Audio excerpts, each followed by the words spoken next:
The message came through just after dawn, the sky still dusky with early winter light. I was curled up in my apartment in Maple Hollow, sipping coffee by the window, watching soft snowflakes tumble down like ash. Hey Lydia. Weather's getting rough, everyone's staying in this year. No Christmas dinner. Stay safe. Mom. I stared at the text, blinking at the screen as if it might change if I looked long enough. No Christmas dinner? It didn't make sense. Our family had never missed a holiday, not once in 30 years, not even during the flu season, not even when Grandpa broke his hip. But I told myself to be understanding. A winter storm warning had been circling the news for days, and in the upper hills of Pine Brook, icy roads could be deadly. I trusted them. I trusted her. I'd always been the practical one. The steady daughter. The one who didn't fuss or make scenes. So I simply replied, understood. Hope everyone stays warm, and tried to let it go. I tried. I spent the morning watching reruns of old holiday specials. Made myself ginger tea instead of cider. Put on the sweater my Aunt Beth had knitted for me last year. I baked a batch of sugar cookies, just for something to do, and placed them on the windowsill to cool. By 3 p.m., the snow had stopped entirely.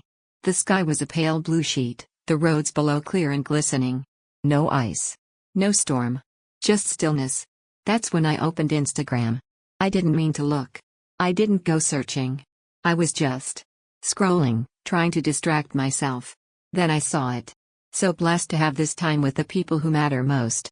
Read the caption, under a filtered photo from my cousin Emily. There, in crisp detail, was my entire family. Gathered around a perfectly decorated table at my sister Melanie's home. My mother, smiling with a wine glass in hand. My father carving a golden brown turkey. My aunts and uncles in matching red scarves. Even Grandma June, who supposedly hated to leave the house in cold weather, perched at the head of the table like royalty. They weren't snowed in. They weren't staying home. They were celebrating without me. The photos kept coming. Melanie's stories showed her laughing while unwrapping gifts with my niece. Another cousin tagged a boomerang of my mom dancing with holiday music playing in the background. Every angle of the house was filled with cheer, warmth, and deliberate proof that I wasn't missed. I sat frozen, phone in hand, heart hollowing out inside my chest. The lie unraveled in real time. There hadn't been any storm. The dinner hadn't been cancelled. Only my invitation had. At first, I thought it had to be some misunderstanding. Maybe plans changed last minute? Maybe they forgot to text me again? But that seed of denial withered fast. Because deep down, I'd felt this coldness before. There had been other cancelled events. Other gatherings I learned about after the fact, through photos, or a stray comment, or Melanie's smiling posts. They always had an excuse. Someone forgot. The date changed. Plans were made in a rush. I'd wanted to believe them. But not this time. Not after I'd been told explicitly that no one was getting together. That there was a storm. That it was unsafe. And there they were, sipping eggnog and smiling like I never existed. I barely registered the passage of time as I stared at those images, the carefully curated captions, the cozy glow of people who had chosen to erase me from the family portrait. I thought about the years I'd spent bending over backward for them. Staying up late to help Mom organize Thanksgiving menus. Helping Melanie move apartments, twice. Skipping work trips to attend birthdays, weddings, graduations. Always giving. Always offering. Always hoping it would be the time I was finally seen, included, wanted. And still, here I was, an afterthought, a footnote, excluded without a second thought. That evening, as darkness settled over the town and holiday lights flickered across the rooftops, my phone rang. Hey sweetie. Hope you had a quiet, relaxing Christmas. We missed you. It was my mother. Her voice syrupy, like nothing had happened. Like I hadn't spent the day watching a betrayal unfold frame by frame. My breath caught. Yeah, I said quietly, I saw that. A pause. What do you mean? I saw the pictures. Everyone at Melanie's. The dinner you said was cancelled. There was silence, long, drawn out. Then the familiar sound of her clearing her throat. Oh, well, it sort of came together last minute. You know how Melanie is, she loves to host. And with the roads looking better, people just decided to come by. You told me to stay home. You said there was a storm. I didn't want you to worry about the drive, she said quickly. Besides, you never seem very comfortable at gatherings. Always so quiet, Lydia. I closed my eyes. There it was again. The same excuse wrapped in new ribbons. "Mom," I said, my voice trembling now. "You didn't forget. You lied." "I think you're overreacting," she replied. "This is exactly why we didn't want to stress you out. You always take things too personally." I hung up before she could say more. And then I cried, not because I was hurt, but because the illusion had shattered for good. No more benefit of the doubt. No more trying to earn space in a family that had long decided I didn't belong. That night, I stood by my window and watched the snowfall start again, gently covering the streets in a fresh layer of white. But I wasn't fooled. The real storm had already passed. And it wasn't made of ice. It was made of truth. I didn't sleep that night. Not really. I drifted in and out, mind racing with every past moment that suddenly took on a new, chilling context. The lies weren't new, they had just finally become undeniable. The family that smiled for holiday cards and made toasts about togetherness had been cutting me out, piece by piece, for years. And I'd let them. I thought about the Thanksgiving 2 years ago when I spent all day in the kitchen with Mom. I peeled potatoes until my hands were raw, basted the turkey, even set the table with the china she only brought out once a year. But when guests arrived, I was asked to take coats, while Melanie received praise for the beautiful spread. She hadn't lifted a finger, but Mom beamed with pride as she credited my sister for everything. I said nothing. I smiled through it, because that's what I was trained to do. Be helpful. Be quiet. Be the good daughter. But the signs had been there long before that. In high school, when I won a regional math competition, Dad barely looked up from his paper. Melanie got a standing ovation for painting a sunset in art class. I was told my award wasn't very exciting. When I got into my dream university on a scholarship, they said the tuition wasn't worth it and convinced me to stay local, close to home, practical. I did it for them. Because they said they needed me. Because I thought that's what good daughters do. When I landed my first job, I helped them refinance their house. I never asked for thanks. Just a little acknowledgement. It never came. Meanwhile, Melanie dropped out of school twice. She traveled the world on what she called soul journeys and racked up credit card debt that mysteriously vanished. Every time she made a poor decision, it became an act of bravery. She was never reckless, only finding herself. And I was uptight. I was too serious. But what finally shattered me wasn't the neglect. It was the rewriting of the story, the way they painted me as distant, cold, hard to love. Even the photos from Christmas told the same narrative: smiling faces, warm embraces, a seat left empty where I should have been. And when I dared to confront them, I was told I was overreacting. That I didn't make an effort. That I made things uncomfortable. The burden of always being too much or not enough depending on what they needed had been mine to carry for 32 years. And I had carried it without complaint, because I wanted so badly to belong. But not anymore. The day after Christmas, I sat down at my desk, opened a blank document, and began to write an email. Not a rant. Not an emotional outburst. A statement. A declaration. A mirror held up to a family that had gone too long without one. I addressed it to everyone: Mom, Dad, Melanie, the cousins who posted the photos, the aunts and uncles who smiled beside my mother's lie. To my family, I began. I know the truth about Christmas dinner. I know I was excluded. Lied to. And I now know this isn't the first time. I explained that I had the screenshots, the timestamps, the photos. I didn't ask for an explanation, I simply laid it bare. You didn't forget me. You left me out. On purpose. And you lied about it. That isn't love. That isn't family. I hit send.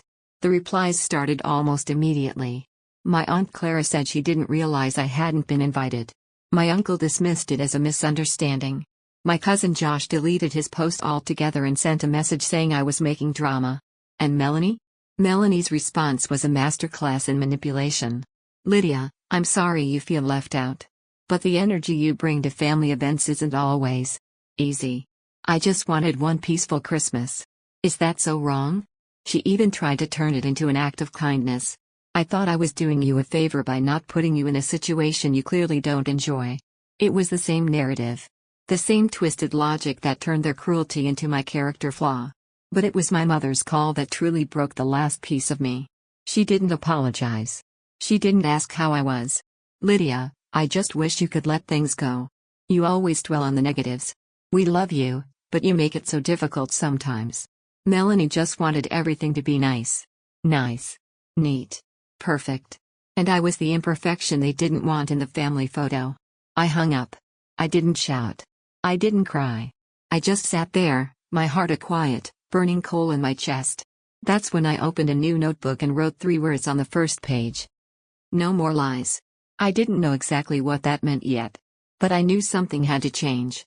So I began untangling my life from theirs, one thread at a time. I unfollowed every family member on social media. I deleted group chats. I unsubscribed from the weekly family email chain. I pulled back from trying to be included. Because I finally understood that inclusion wasn't a reward I needed to earn, it was something I deserved all along. I started doing things for me. I signed up for the painting class I had always put off. I took a solo weekend trip to the coast. I started a side project for a nonprofit, something I had never had time for because I was always available to help Mom with errands or Melanie with emergencies. And slowly, something shifted. The loneliness I feared gave way to liberation. For the first time in my life, I wasn't chasing their approval. I wasn't bending myself into shapes that suited their image of me. I was standing still, letting the truth settle around me, like snow on untouched ground. It was quiet. But it was peaceful. I wasn't sure what would come next. But I knew it would be mine. It had been 2 weeks since I sent the email to my family. 2 weeks of silence, apart from a few half-hearted replies, weak excuses, and a long-winded message from Melanie that I never fully read. I didn't need to. I already knew the script. I was the problem. I always had been. At work, I functioned on autopilot, running numbers, compiling reports, smiling politely when coworkers talked about their own holiday plans. I didn't tell anyone what had happened. How could I explain that my family had ghosted me for Christmas and then pretended like it was for my own good? But the real storm came the moment I refused to back down. It started subtly. A mutual friend, someone I'd known since high school, called to say she'd heard I was causing problems in the family. When I asked where she heard that, she hesitated. "Your mom's been talking. She said you're going through something." That phrase stuck with me. Going through something. As if grief, betrayal, and decades of emotional neglect were a passing illness. Within days, more fallout followed. My father sent a sharply worded email about respecting family privacy and not airing grievances like dirty laundry. My cousin Logan messaged to tell me he was staying out of it, followed by a passive-aggressive line, "Maybe just try forgiving and moving on?" But I was past forgiveness. I had spent 32 years forgiving people who never asked for it. I had excused every slight, rationalized every exclusion, swallowed every disappointment just to preserve the illusion of family unity. No more. Then it escalated. My mother showed up, at my office. I was sitting at my desk, finishing up quarterly reports, when the receptionist buzzed me. "There's a woman here to see you. She says she's your mother." My stomach turned. When I walked into the lobby, she was standing there, arms crossed, eyes already welling with crocodile tears. "Lydia, can we talk, please?" I kept my expression flat. "Not here. This is my workplace." She ignored the warning. "I just don't understand how you could turn on us like this. Do you have any idea what your email did to your sister?" "My email?" I said, voice low but firm. "You mean the one where I told the truth? You humiliated us." "No," I said, "you humiliated yourselves. I just exposed what you already did." People in the lobby had started to glance our way. I motioned toward the door. "You need to leave." She turned on the waterworks then, right on cue. "I gave up so much for you, and now you're trying to ruin your own family over a misunderstanding." It wasn't a misunderstanding. It was a pattern. And it had finally reached its breaking point. After security escorted her out, I sat in the break room and cried, not because I was ashamed, but because I realized just how far they were willing to go to keep me in line. To control the narrative. To cast me as the villain in their story. And Melanie? She played her part perfectly.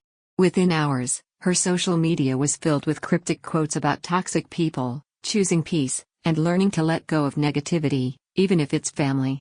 Subtle enough for deniability. Obvious enough for everyone to know who she was talking about. Then came the message. "You've really done it now. Mom's crying. Everyone's upset. All because you couldn't just accept that maybe you're the problem." That was it. That was the final click. I wasn't just an afterthought in their world, I was the scapegoat. The one they blamed when things got uncomfortable. The one they kept on the outside, not because I didn't fit in, but because I saw too clearly. Because I remembered too much. Every time I stepped in to help, when I canceled the trip to stay by Dad's side after his surgery, when I co-signed on a loan to help them refinance their home, when I worked extra shifts so Melanie could find herself. I was told I was too serious, too stiff, not fun. They needed someone to carry the weight so the rest of them could float. And I had done it. Willingly. Gratefully. Until now. That night, I turned off my phone. I lit a candle, poured a glass of wine, and sat in silence, finally understanding that silence, my silence, had been their greatest weapon. I had played the role of the good daughter, the responsible one, the quiet one. And for what? To be dismissed, gaslit, erased? No more. It was time for a reckoning. I didn't know exactly what that would look like yet. I didn't have a blueprint for holding people accountable who had never even admitted they did something wrong. But I knew I wasn't going back. Not to the lies.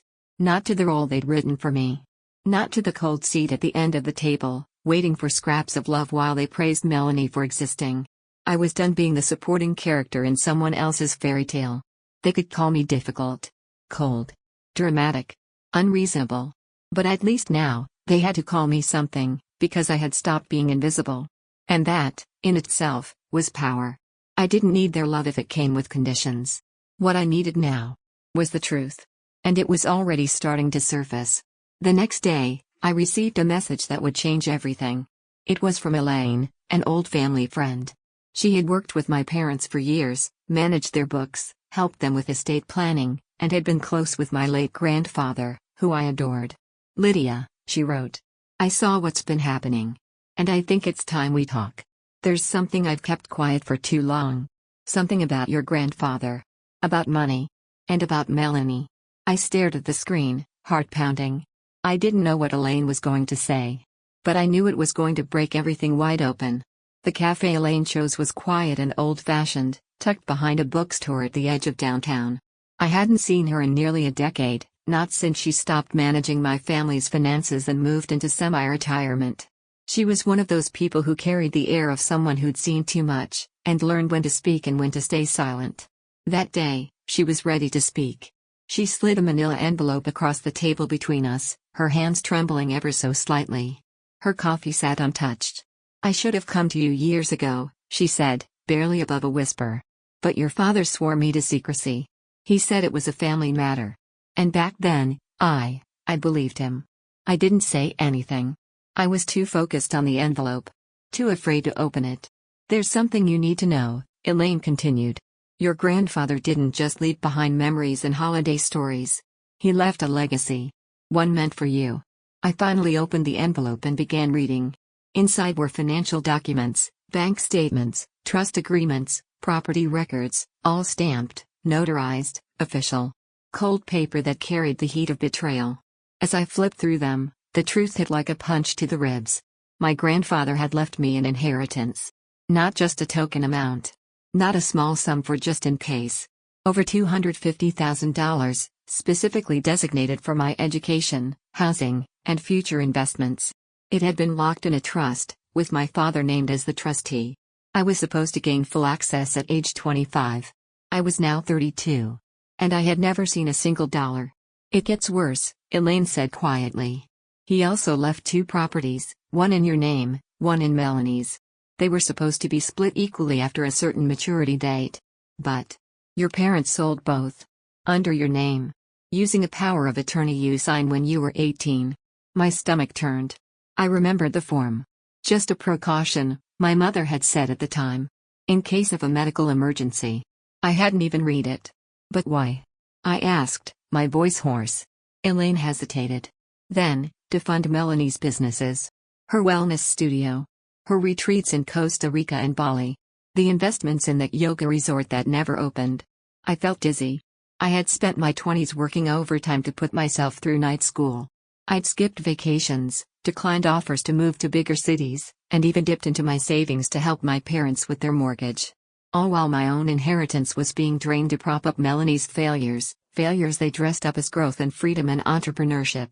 They used me, I whispered. They let me struggle, while they spent my future on my sister's dreams. Elaine nodded slowly. And now, they're trying to paint you as unstable. I've seen the posts. Heard the talk. They're scrambling to control the story. But you deserve to know the truth. And the truth is, what they did isn't just wrong, it's criminal. I clutched the envelope with both hands. And you're willing to testify? I asked. If it comes to that, yes. Your grandfather trusted me to help manage his estate. I won't dishonor that any longer. When I got home that night, I spread the documents out across my kitchen table. My apartment was small but clean, the walls filled with art prints I'd collected from street fairs and thrift shops. My little haven of calm, now transformed into a war room. I sat there for hours, connecting the dots. The forged property sales. The misappropriated funds. The false legal filings under my name. I wasn't just betrayed. I had been robbed. And not by strangers. By my own family. People who hugged me with one hand while emptying my future with the other. But they had made a critical mistake. I was no longer the quiet daughter who avoided conflict to keep the peace.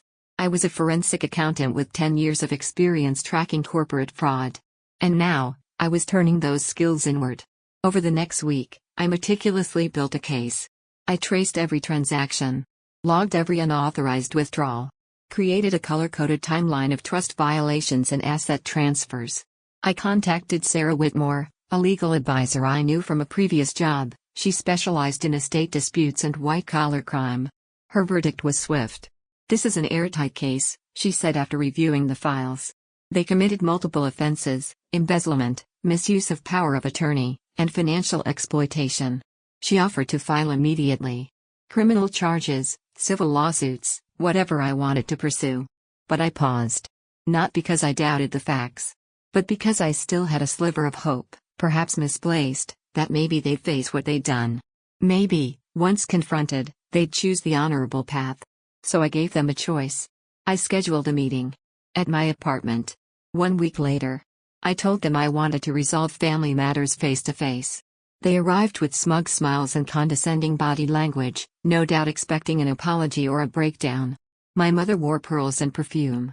My father, his usual pressed shirt. Melanie showed up last, scrolling through her phone like she was killing time between appointments. I didn't say a word. Just slid 3 folders across the table, one for each of them. Inside each was a full summary of their actions. Copies of legal documents. A breakdown of every cent stolen. At the top, a letter from Sarah outlining their 2 options. Option 1, return all remaining funds. Sign a formal confession. Avoid prosecution. Option 2, face full legal consequences. My father's face drained of color. My mother's lips parted slightly, breath caught. Melanie's hands trembled as she leafed through the pages. My mother was the first to speak. This is unnecessary, she said weakly. We're family. No, I said calmly. Family doesn't steal. Family doesn't lie. Family doesn't gaslight someone into thinking they're unloved just to hide their crimes. You're blowing this out of proportion, my father said. We did what we had to do. No, I replied. You did what was convenient. And now you will do what's right, or I'll make sure the justice system does it for you. Melanie's voice cracked. I didn't know. They told me it was gift money. I didn't ask questions. That's the problem, I said, turning to her. You never asked anything. You just took. Like always. They left soon after, stunned, exposed, desperate to regroup. Within hours, the family group chat exploded, just as I expected. They called me vengeful. A traitor. A disgrace. But I didn't care anymore. I had evidence. I had truth. And for the first time, I had power. The 48-hour deadline I'd given them came and went. No transfers. No confession. Not even a response. Instead, they did exactly what I suspected they would. They panicked. My father tried to close the accounts, but I'd already frozen the trust-linked ones with court assistance. My mother began calling extended family, spinning stories about how I'd been brainwashed by a bitter old family friend. Melanie deleted half her social media, then posted a thinly veiled quote about some people loving drama more than healing. They weren't preparing to make things right. They were preparing to hide. But I had been preparing for that, too. That morning, I met with Sarah, my attorney, and handed her everything: the updated records, the logged call history, screenshots of posts, audio of my mother's visit to my workplace. I'd had my phone recording in my pocket, and a sworn affidavit from Elaine. It was enough to bring everything down. And it did. By the end of that day, formal charges were filed. Fraud. Theft. Misuse of power of attorney. Financial exploitation. Warrants were issued. Court documents were delivered. And then came the knock at their door. I watched it unfold the way one watches a storm roll over the mountains, distant, inevitable, strangely beautiful in its justice. My father was escorted from his job by officers in plainclothes. Neighbors watched from their porches, mouths half open. My mother was served at her charity committee luncheon, ironic, considering how often she liked to talk about giving back. Melanie's wellness studio, founded with my stolen inheritance, was seized as an asset. Every retreat she advertised, every cent she funneled through those fake LLCs, was now under legal review. It made the news. A headline in the local paper read: Prominent Pine Brook family under investigation for inheritance fraud. I didn't feel victorious. Just clean. Like I had finally rinsed off something that had clung to me for decades. The family group chat, once a flood of happy birthdays and look what Melanie did this time, went silent. Some relatives who had publicly doubted me now stayed quiet, watching the facts speak louder than my voice ever had. Others sent half-hearted apologies or private messages about being shocked and not knowing. I ignored them all. I didn't need their support. I had already won. Not by destroying anyone, but by reclaiming what was mine and refusing to let their lies define me. 6 months later, the legal proceedings were nearly finished. My parents had taken plea deals, agreeing to pay restitution and complete community service. Melanie's business license was revoked, and most of her assets were liquidated to cover the debt. There was no dramatic courtroom breakdown, no movie scene confession. Just paperwork, money moved back into the proper accounts, and a quiet collapse of the illusion they'd spent a lifetime building. I moved to Boulder, bought a small modern home with big windows and quiet pine trees just outside my bedroom window.